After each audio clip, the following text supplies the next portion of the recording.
Hi guys, just a very quick update from me at the moment. Don't know why that's there. But what I've got here is a very basic setup for an adventure map which I'm building. The layout's finished, I just need to do the mechanics, and so I was prototyping.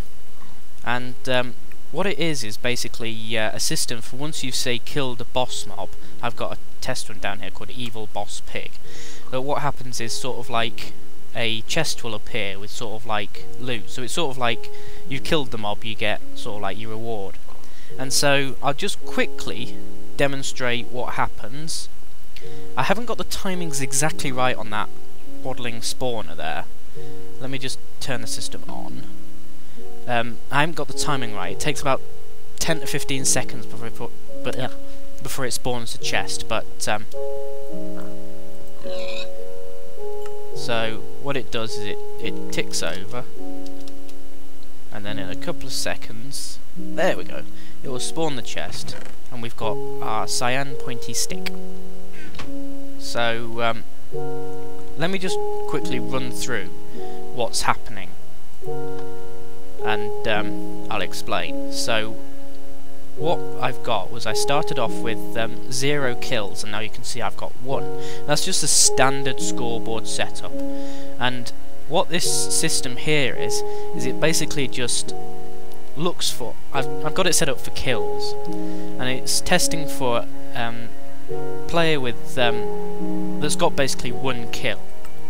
And once it finds that, it outputs it through here and onto this. Now what this is, well, I'll tell you how I made it first. I had a chest here, right there, and I turned it into a spawner using one of Sethbling's things. Now, what I did was I used his new Sandify one, which basically converts it into a falling sand entity. I used that to convert it into a spawner, change the spawner properties so that it... this is where I messed up. So, because if I make it so that it spawns pretty quickly, it's basically spawns the spawner, and then if it's being destroyed by the lava in here, then it sometimes creates the chest before it's been destroyed. So I need to tweak the settings on that, so I can't give you any hard numbers, but I've got it set at the moment so that once it's just standard, it should spawn the chest. So you'll then have sort of a spawner. No, you'll have a spawner here. I converted it afterwards into a spawner minecart, then immediately after into a spawner minecart spawner, so that spawner there will spawn these. Now that needs to be pretty quick, and so it's spawning a new one of these pretty much every second or every game tick almost, because when it's being destroyed by the lava, if I just say there, it's being destroyed pretty quick by the lava there.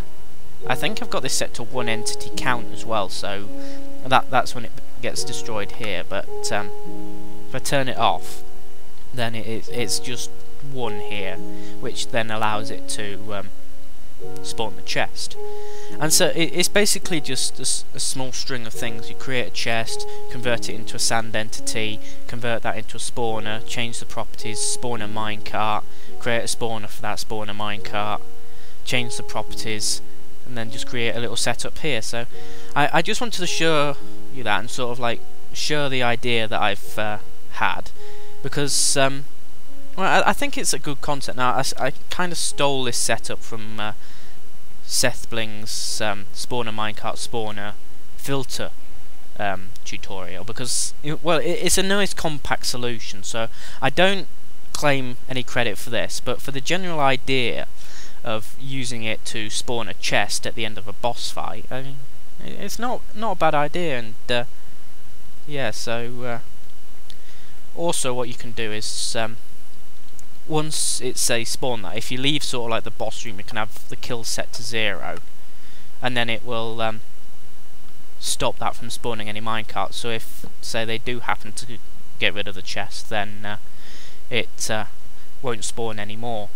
But adventure maps, adventure mode shouldn't really be a problem.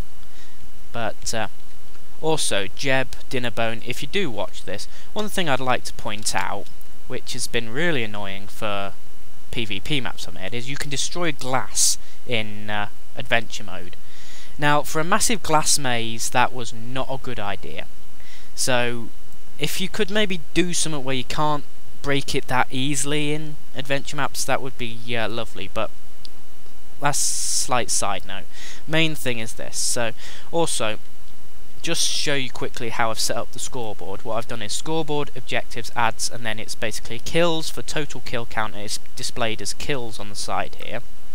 What this one does is it adds it to the sidebar. In my adventure map it won't do that, I'm just using that for debugging.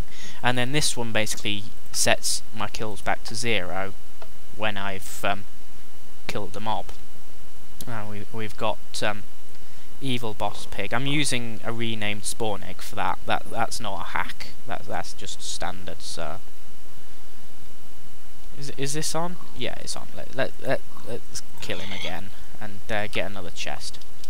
Haha. So yeah, just a very quick update, really. I mean, nothing big. I just wanted to sort of like say how it could be used. I mean, I'm inspired by boss chests in sort of like MMO instances such as Lord of the Rings Online. I'm not sure about World of Warcraft, whether they have chests like this, but Lord of the Rings Online definitely does. I mean, I'm not sure how you would sort of like set this up if you like had the standard chest and if you did something in a challenge mode. I mean, I'm sure you could have a timer, and if you like, if the timer is have an AND gate here, if the timer's sort of like less than 0 and they've killed the boss, it will spawn the chest. But I'm not going to put one of those in my adventure map because it is a bit hard. But yeah, I mean, I won't put this world up for download because there's loads of things here that are not very stable. I'm still working on them, and there's some up there which I'm planning to implement into my map, and it's broken completely, and I'm not going to release that. But I mean, I'll just go through it. It's basically a clock here going into this, which is doing the test for command, score underscore, and then the name of the thing. So if you had one which had a name of death count, you could put that, and then underscore min means that if they need to have at least that before it will trigger. If you don't put underscore min, then it'll be everything below that. So if I went over 1 kill, so I had 2 kills, it's less than a kill, so as long as I had less than a kill, it'd spawn the chest. If I had 2 kills, it wouldn't spawn the chest anymore. That's how that works. But yeah, I hope you like the idea, and if you want to take the idea, it's a free idea. I mean, credit would be nice, but don't feel like you have to. Thanks for watching, guys.